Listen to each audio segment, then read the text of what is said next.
Beginning on the 13th of May, 1917, 3 shepherd children from Fatima, Portugal, Lucia dos Santos and her 2 cousins, Francisco and Jacinta Marto, began receiving monthly visits from the Blessed Virgin Mary. On the 13th of July, Our Lady revealed to them a secret in 3 parts. Each part of the secret began with a vision, followed by an explanation. The first part, the reality of hell. The second part, the end of World War I and the coming of World War II. And the third part, the execution of a pope.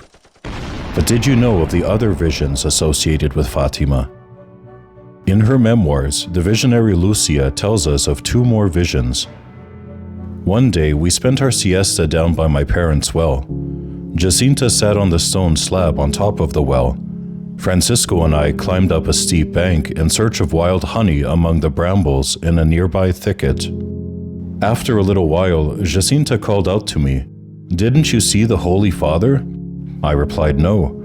I don't know how it was, but I saw the Holy Father in a very big house, kneeling by a table, with his head buried in his hands, and he was weeping. Outside the house there were many people. Some of them were throwing stones. Others were cursing him and using bad language. Poor Holy Father, we must pray much for him.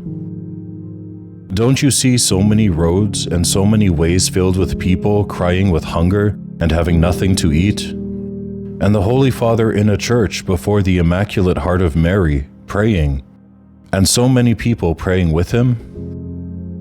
One day, 2 priests recommended us to pray for the Holy Father and explained to us who the Pope was. Afterwards, Jacinta said to me, "Is he the one I saw weeping, the one Our Lady told us about in the secret?" "Yes, he is," I answered. One day, we went to a place called Pedreira, and while the sheep were browsing, we jumped from rock to rock, making our voices echo down in the deep ravines. Francisco withdrew, as was his wont, to a hollow among the rocks. A considerable time had elapsed when we heard him shouting and crying out to us and to Our Lady. Distressed lest something might have happened to him, we ran in search of him, calling out his name. "Where are you, Francisco?" "Here, here." But it still took us some time before we could locate him. At last we came upon him, trembling with fright, still on his knees, and so upset that he was unable to rise to his feet. "What's wrong? What happened to you?" we asked him. In a voice half smothered with fright, he replied, "It was one of those huge beasts that we saw in hell. He was right here, breathing out flames." On October 13, 1917, while the crowd of 70,000 people witnessed what is famously called the miracle of the sun, the children beheld 3 visions, as recounted in Sister Lucia's memoirs.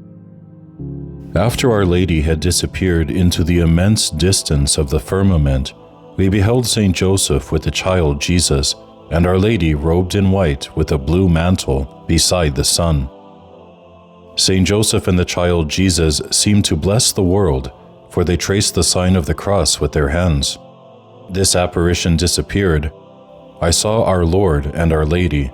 It seemed to me that it was Our Lady of Sorrows. Our Lord appeared to bless the world in the same manner as Saint Joseph had done.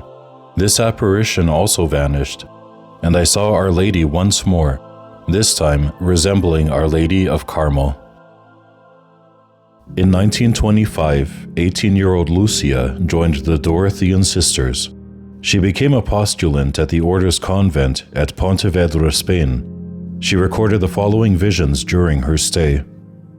On the 10th of December 1925, while at the Dorothean Convent in Pontevedra, Spain, the Most Holy Virgin herself appeared, and beside her, borne by a luminous cloud, the child Jesus. The Most Holy Virgin put her hand on my shoulder and showed me a heart surrounded by thorns, which she held in the other hand. At the same moment, the child said to me, "Have compassion on the heart of your Most Holy Mother, covered with thorns, with which ungrateful men pierce it at every moment, and there is no one to make an act of reparation to remove them." Then the Most Holy Virgin said, "Look, my daughter, at my heart, surrounded with thorns with which ungrateful men pierce me at every moment by their blasphemies and ingratitude. You at least try to console me and announce in my name that I promise to assist at the moment of death with all the graces necessary for salvation, all those who on the first Saturday of 5 consecutive months shall confess, receive Holy Communion, recite 5 decades of the Rosary, and keep me company for 15 minutes while meditating on the 15 mysteries of the Rosary with the intention of making reparation to me. On the 15th of February, 1926, I was very busy with my chores, and I scarcely thought of the apparition of the preceding December 10th. I was about to empty the garbage can outside the garden. At the same place, several months previously, I had met a child whom I had asked if he knew the Hail Mary. He had replied yes, and I asked him to say it for me in order to hear him. But as he would not say it alone, I had to recite it 3 times with him. At the end of the 3 Hail Marys, I asked him to say it alone. As he remained silent and did not appear capable of saying it alone, I asked him if he knew the Church of Santa Maria. He answered yes. I then told him to go there every day and to pray thus: "O my Heavenly Mother, give me your child Jesus." I taught him that prayer and departed. Then on February 15th, while returning as usual to empty a garbage can outside the garden, I found there a child who appeared to me to be the same as previously.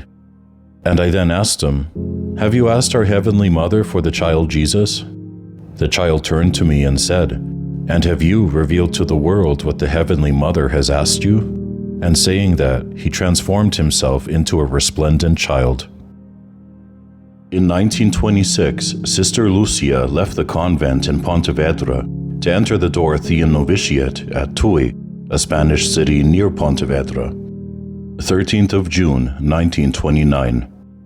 I had requested and obtained permission from my superiors and my confessor to make a holy hour from 11 p.m. to midnight. I knelt down near the communion rail in the middle of the chapel. Suddenly, the whole chapel lit up with a supernatural light, and on the altar appeared a cross of light, which reached the ceiling. In a clearer light, on the upper part of the cross, could be seen the face of a man with his body to the waist. On his chest, a dove, equally luminous, and nailed to the cross, the body of another man. A little below the waist of Christ on the cross, suspended in the air, could be seen a chalice and a large host, onto which some drops of blood were falling, which flowed from the face of the crucified one, and from the wound in his breast. Running down over the host, these drops fell into the chalice. Under the right arm of the cross was Our Lady with her Immaculate Heart in her hand. Under the left arm of the cross, in large letters, like crystalline water which flowed over the altar, the following words were formed: Grace and Mercy. I understood that the mystery of the Most Holy Trinity was shown to me, and I received lights about this mystery which I am not permitted to reveal. Then Our Lady said to me, "The moment has come in which God asks the Holy Father to make, in union with all the bishops of the world, the consecration of Russia to my Immaculate Heart, promising to save it by this means. So numerous are the souls which the justice of God condemns for sins committed against me, that I come to ask for reparation. Sacrifice yourself for this intention and pray." This next vision was only revealed after the death of Sister Lucia in 2005, as recorded in her personal diary. It was included in the 2015 biography, A Pathway Under the Gaze of Mary. January 3rd, 1944. I saw the tip of a spear as a flame unlatching and touching the axis of the earth. The earth shudders. Mountains, cities, towns, and villages with their inhabitants are buried.